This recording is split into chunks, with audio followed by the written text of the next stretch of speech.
இந்த ஈர்ப்பு விதியை நான் முறையாக புரிஞ்சுக்கிட்டு நான் பயிற்சி செய்யும்போது கூட எனக்கு சில நேரங்களில் என்னோடய இலக்குகள் ரொம்ப தள்ளி போகிறதையும் அதுக்குண்டான எஃபர்ட் எவ்வளோ போட்டாலும் அது நடக்காமல் இருந்ததையும் நான் பார்த்துருக்கேன். இது ஏன் எனக்கு புரிஞ்சது கிடையாது. ஏன்னா சில நேரங்களில் நம்ம ப்ராக்டிஸை வந்து இனிஷியல் டேஸில் வந்து சரியாக பண்ணால் மிஸ் பண்ணுறது கரெக்டு தான். சில டீடாக்ஸில் மிஸ்டேக்ஸ் பண்ணுறது கரெக்டு தான்.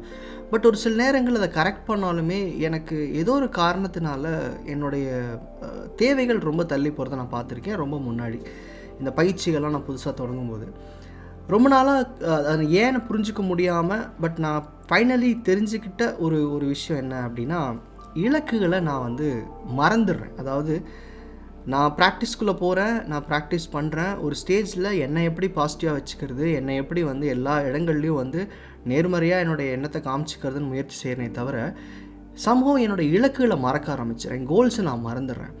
அப்போது ஒரு இலக்கை உங்கள் கான்ஷியஸ் கிட்டே நீங்கள் வந்து காமிக்க மறந்துட்டீங்க, இல்லை அதை பற்றி உங்கள் சிந்தனை உங்கள்கிட்ட இருந்து போயிடுச்சு அப்படின்னா ஆட்டோமேட்டிக்காக நீங்கள் எதை நோக்கி போகிறீங்களோ அந்த விஷயத்துக்கு உண்டான அறிகுறிகள், அதுக்கு உண்டான ஆப்பர்ச்சுனிட்டிஸ் அப்படின்றத கான்ஷியஸ்னால் காமிக்க முடியாது.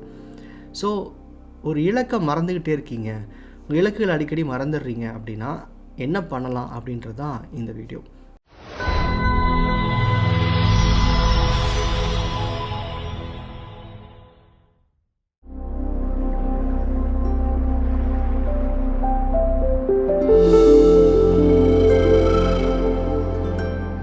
நம்மளுடைய டெய்லி ரொட்டீனில் நமக்கு இருக்கிற ஒரு கமிட்மெண்ட்டில் பொதுவாகவே வந்து நம்மளால் நிறைய விஷயங்கள் ஞாபகம் வச்சுக்க முடியாது. முக்கியமாக இலக்குகள் ஞாபகம் வச்சுக்க முடியாது. ஏன்னா நமக்கு வந்து அன்றாட பிரச்சனைகள் என்ன, இன்றைக்கி நாள் எப்படி கிடக்கிறது, இல்லை அடுத்த வாரம் வர இருக்கிற பிரச்சனை எப்படி சால்வ் பண்ணுறது, என்னை சுற்றி இருக்கிற நபர்கள், நான் பார்க்குற மீடியா, இல்லை என்னை சுற்றி இருக்கிற ஒரு கமிட்மெண்ட்ஸ்ன்னு சொல்லி இதுக்குள்ளேயே நம்ம மேக்ஸிமம் தாட் ப்ராசஸ் வந்து இழந்துருவோம். அப்போது இலக்குக்கான நேரம்ன்றது பொதுவாகவே நம்மக்கிட்ட கம்மியாக தான் இருக்கும். அதுவும் தினமும் சிந்திக்கிற ஆட்கள் வந்து ரொம்ப ரொம்ப கம்மி.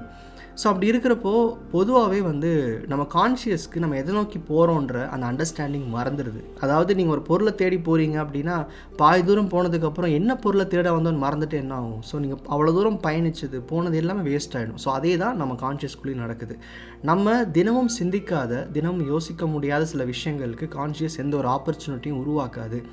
எந்த சிந்தனையோட இன்றைக்கி உங்கள் வாழ்க்கையை வச்சுருக்கீங்களோ அந்த சிந்தனைக்கு தகுந்த வழிகளையும் அதுக்கு சம்மந்தப்பட்ட நபர்களையும் அதுக்குள்ள ஆப்பர்ச்சுனிட்டிஸும் தான் கான்ஷியஸ் காமிக்க போகுது. ஸோ மேனிஃபெஸ்டேஷன்றது நம்ம எதிர்பார்ப்புகளுக்கு தகுதியான சூழலையும் சில வழிமுறைகளையும் நம்மக்கிட்ட காமிக்கிறது தான் இந்த மேனிஃபெஸ்டேஷனோட அண்டர்ஸ்டாண்டிங். ஸோ அப்படி இல்லாமல் நம்ம இலக்குகள் அடிக்கடி மறக்கிறோம் அப்படின்னா கண்டிப்பாக வந்து நம்ம மேனிஃபெஸ்டேஷன் டிலே ஆக தான் செய்யும். இதுக்கு என்ன பண்ணலான்னா, முதல் சிம்பிளான விஷயம், இன்றைக்கி நீங்கள் என்ன ரொட்டீனில் வேணால் இருங்க, என்னென்ன வேலைகள் வேணால் செய்யுங்க, உங்கள் கடமைகள் என்ன வேணால் இருக்கட்டும். ஆனால் இதுக்கு நடுவில் நீங்கள் எதிர்பார்க்குற விஷயத்துக்கு உண்டான சின்ன சின்ன முயற்சிகள், ஒரு 5 நிமிஷமாவது அதுக்குண்டான ஏதாவது ஒரு வேலையை இன்றைக்கி செய்கிறது. ஃபார் எக்ஸாம்பிள், ஒரு பிஸ்னஸ் ஸ்டார்ட் பண்ணணும்னு நினைக்கிறீங்க, அது ஒரு 5 நிமிஷத்தில் செய்ய முடியாது.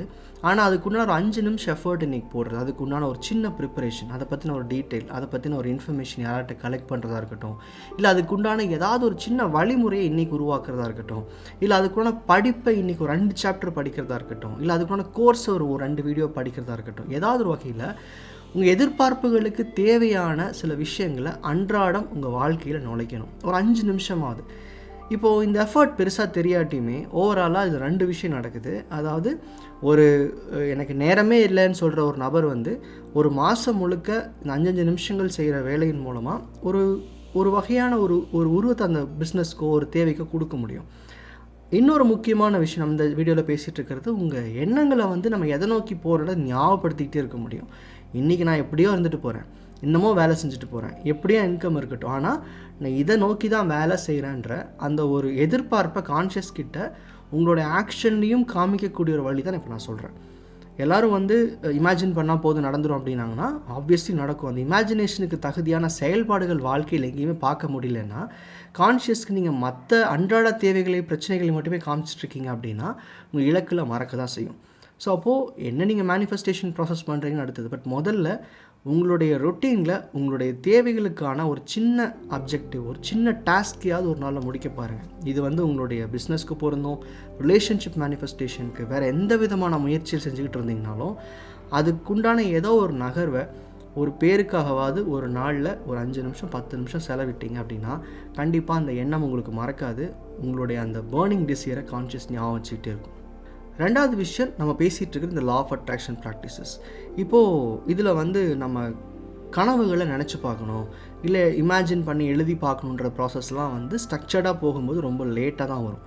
அப்போது ஒரு பயிற்சி இப்போ தான் நான் ஆரம்பிக்கிறேன், நான் இமேஜினேஷனும் பண்ணக்கூடாது, எதிர்பார்ப்புகள் இப்போ கான்ஷியஸ்க்கு கற்றுக் கொடுக்குற மனப்பாங்கு என்கிட்ட கிடையாது அப்படின்னா, நீங்கள் ஒரு பேசிக் டீடாக்ஸ் ப்ராசஸ்லையோ ஒரு கிராட்டிடியூட் அஃபர்மேஷன் மாதிரி பயிற்சிகளோ நீங்கள் இருப்பீங்க. அப்படி இருக்கும்போது என்ன பண்ணலான்னா விஷன் போர்ட்ஸ் க்ரியேட் பண்ணலாம். இல்லை இங்கேயும் அந்த ஆக்ஷன் எடுக்கலாம். அதாவது உங்கள் முயற்சிக்குண்டான ஒரு படிப்பையோ ஒரு தேடுதலையோ வச்சுக்க முடியும். முக்கியமாக லா ஆஃப் அட்ராக்ஷன் பயிற்சிகளை பார்த்தீங்கன்னா விஷன் போர்டு வந்து கம்ப்ளீட்டாக உங்களுக்கு ஹெல்ப் பண்ணும். இப்போது பின்னாடி பார்த்தீங்கன்னா நிறையா விஷயங்கள் இருக்குது. இப்போ எனக்கு என்னுடைய ஆசைகள் நிறையா இருக்குது. அந்த ஆசைகள் வந்து டெய்லியும் நான் 10 ஆசைக்கு என்னால் எஃபர்ட்டை போட முடியுமான்னு தெரியாது. ஆனால் என்னுடைய சிந்தனை, என் கவனம் வந்து ஏதோ ஒரு வகையில் அதுக்காக ஒரு 2 செகண்ட் 3 செகண்ட் 5 நிமிஷமாக அதுக்காக போகணுங்கிறதுக்காக தான் விஷன் போர்ட்ஸ் க்ரியேட் பண்ணுறது. ஸோ விஷன் போர்ட் மாதிரியான விஷயங்கள் கண்டிப்பாக உங்களுக்கு ஒரு ரிமைண்டர் மாதிரி. இது ஃபோனில், வாலில், இல்லை நீங்கள் எங்கெங்கே பயன்படுத்துகிறீங்களோ அந்த இடங்களில் ஒரு பிக்சராக ஒட்டி வச்சுக்கலாம். விஷன் போர்ட் மட்டும் இல்லாமல் 55-5 இந்த 333 ஆர் 777 இந்த மாதிரி ப்ராக்டிசஸ் எல்லாமே பார்த்தீங்கன்னா ரிப்பிட்டேட்டிவாக உங்கள் கான்ஷியஸ்குள்ளே உங்கள் எண்ணங்களை பதிய வைக்க தான். ஏன் அந்த 7 நாள் எழுதணும், ஏன் 5 நாள் எழுதணும்னா உங்களுடைய தேவைகளை கான்ஷியஸ்க்கு தொடர்ந்து ஞாபகப்படுத்துறதுக்கான முயற்சி தான். இந்த எழுதுறதுக்கு பின்னாடி இருக்கிற அண்டர்ஸ்டாண்டிங் இதை நீங்கள் புரிஞ்சுக்கணும். தொடர்ந்து உங்கள் எண்ணத்துக்குள்ளே உங்கள் தேவைகளை கற்றுக் கொடுத்துட்டே இருக்கும்போது உங்களுக்கு அந்த ஆப்பர்ச்சுனிட்டிஸ் அப்படின்றது கான்ஷியஸ் மற்ற விஷயங்களை ஒதுக்கி வச்சுக்கிட்டு அதை முக்கியமாக கவனிக்க ஆரம்பிக்கும். அதுக்கு தான் ஸோ ப்ரியாரிட்டைஸ் பண்ணுறது ப்ராக்டிசஸ் மூலமாக பண்ணணுன்னா முதல் பெட்டரான வழி வந்து விஷன் போர்ட். ரெண்டாவது வழி அப்படின்றது வந்து 777, 555 or any repetition practice help பண்ணும். நீங்கள் ஒரு 3 மாதம் 4 மாதம் இந்த பயிற்சிகளை கடந்து போகும்போது கண்டிப்பாக பெரிய ப்ராக்டிஸ்லாம் பண்ணுவீங்க, ஸ்கிரிப்டிங் விசுவலைசேஷன்லாம் போவீங்க. அப்போ ஆப்வியஸ்லி உங்கள் கான்ஷியஸ்க்கு வந்து உங்கள் இலக்குகள் புரியும். பட் ஆரம்பக்கட்ட காலங்களில் இந்த மாதிரி சின்ன ப்ராக்டிஸ்லேயாவது உங்கள் இலக்குகளை, உங்கள் எண்ணங்களை ஞாபகப்படுத்திகிட்டே இருக்கணும். இது ரொம்ப டெக்னிக்கலாக பேசாமல் பேசிக்காக சொல்லணுன்னா, ஒரு விளக்கு நீங்கள் ஏற்றுறீங்க, அந்த விளக்கு எரிஞ்சிக்கிட்டே இருக்குன்னு சொல்ல முடியாது. அதுக்கு என்ன இருக்குது, திரி இருக்குது, எரிஞ்சிடும் அப்படின்னா அப்படி கிடையாது.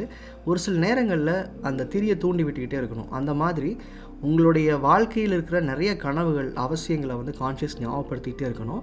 கண்டிப்பாக மேனிஃபெஸ்ட் பண்ணும்போது உங்களுக்கு 10 இலக்குகள் இருந்தாலும் ஒரு இலக்கின் மேலேயோ 2 இலக்கின் மேலேயோ அதிக கவனம் இருக்கும்.